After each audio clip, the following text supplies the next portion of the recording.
Greetings and salutations, my friends. Welcome to another glorious day here at the Tango Hotel. And today, my friends, we return with more glorious news about Pantheon, Rise of the Fallen. That is right, my dudes, my bros, my homies. We return back once again to this most auspicious and amazing of games. That's right.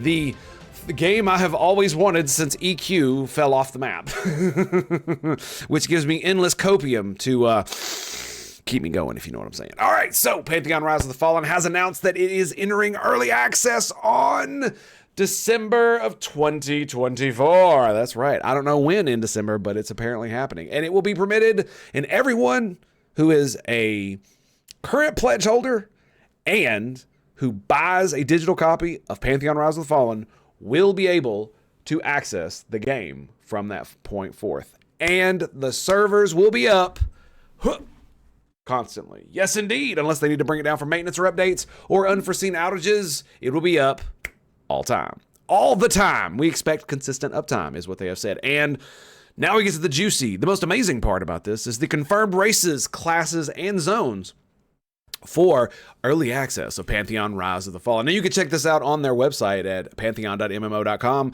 but I put it in this nice little spreadsheet for you so you can just, gobble it up. And and we've got, as the races, we've got humans, which are the only ones you can play currently in the seasonal mode.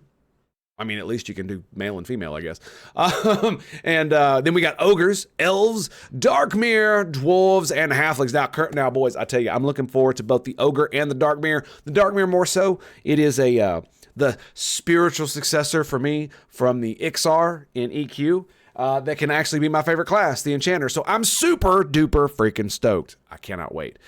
The ogre is also looking mighty fine. I've seen some really high res art and in-game art, and stuff from developer streams where they're showing off the newer assets that are in the pipeline that have much more graphical fidelity than the current ones that are in the seasonal version of the game. So it's looking pretty good, boys. Looking pretty good. Okay, and moving on to the classes. Now, if you've already perused this, you might see a few missing that you think should be here. But so far, we've got the Cleric, the Dire Lord, the Enchanter, the Monk, the Necromancer, the Paladin, Ranger, Rogue, Shaman, Summoner, Warrior, and of course, the Wizard. Got to get the 2 W's in there, right? So, as you may have noticed, the Druid is not on the list, and which is kind of confusing considering they have been promised to be at launch since the very beginning. Now, the Bard is also not on the list, but I believe the Bard has also been confirmed that it will be in the launch of the game. It's just neither will actually be in the early access. And I assume the reason the Bard is because it's a more complicated class. If they're trying to go the more EQ route, where it's a very different play style, let's just say that. And as far as the Druid goes, I would have to speculate that the reason the Druid is not in the current plans for early access is because with the world not as fleshed out as it possibly could be, as well as the attunement system not being fleshed out, the Druid has is supposedly supposed to have a lot of spells that are supposed to alter the world, do stuff with the weather, and affect the attunement system in ways that other classes would not because they have control of nature. And so I imagine that because they haven't fleshed a lot of those systems out, that they're going to wait to add the Druid until they've got that done. Now, I am very much looking forward to the Enchanter having Charm. It does not in the current state of the game in Seasons, which is why I have completely and utterly avoided them.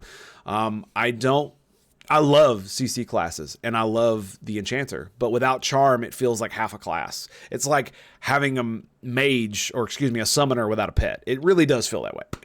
And as well, we have zones being confirmed. Throne Fast, which is already in the game. Avendir's Pass, already in the game, can confirm. Both of those are pretty awesome. Halnir Cave, Silent Plains, Eastern Plains, and Wild's Inn. Now, if I'm not mistaken, Wild's Inn is the starting area for the halflings, and I believe I heard they said they were going to have the starting area for the elves and dwarves too, but I don't know if any of those are actually those. So that's not confirmed. Not even a little bit. I think I heard that and I might be misremembering. So we'll go with that. But I do remember specifically Joppa, the man himself, saying, and I got it written down right here. See, I wrote it down in giant letters because I can't read. That the evil classes will have their own specific area where they will be able to spawn away from the good races, so that obviously you can't have the evil races spawning in the good race area. Otherwise, they'd have to do some weird stuff with the factioning system. And, there's no reason to do any of that nonsense. There's no reason for Darkmere to be walking around Throne Fast unless you've killed a mega fluff ton of trappers. I'm just saying. Or Gobos. Gobos are good. Those are some memories, I'll tell you what. And so they will have so the evil races will have their own starting location. And it's also been confirmed that even classes that are evil, like the Necromancer, the Dire Lord, where they're shunned by their own society, they will start in their racial area. However, just like in the current state of the game where the Dire Lord spawns way away from civilization in their own little area away from everybody else, many of the other races will have similar things where if they have access to these evil races, they will have their own enclaves out and about.